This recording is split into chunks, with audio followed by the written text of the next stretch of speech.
আসসালামু আলাইকুম। আবারও না আসলে নয়, আমাদের দরিদ্র ইউনিয়ন গান্ধাইল ইউনিয়ন।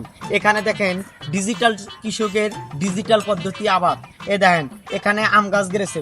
আম মানে ম্যাঙ্গো, ভিটামিন সি।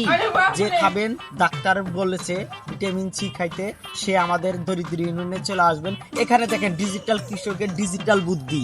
এই দেখেন এখানে ধান গেড়েছে, ধানটা একটু জমে গিয়েছে। এই দেখেন ধান, আবার দেখেন আর এক বুদ্ধি দেখছেন, দেখছেন এটা কি গেছে দেখছেন, বিলেতি গাছ।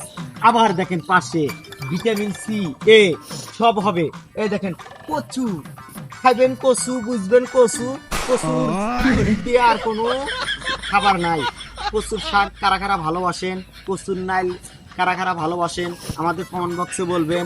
আমরা এই কচুর নাল, তারপরে যে বিলেতি গাছ আছে, তারপরে ডিজিটাল কৃষকের ডিজিটাল বুদ্ধি দেন, ধান এবং ম্যাঙ্গো মানে আম, আম গাছ বেড়েছে এবং বিলেতি গাছ এবং কচু। আবার পাশেই দেখুন মাছও চাষ করেছে। কৃষকের দেন, এক কৃষকের কত বুদ্ধি। এরকম বুদ্ধি কাদের কাদের আছে আমাদের কমেন্ট বক্সে বলেন। আর আসসালামু আলাইকুম।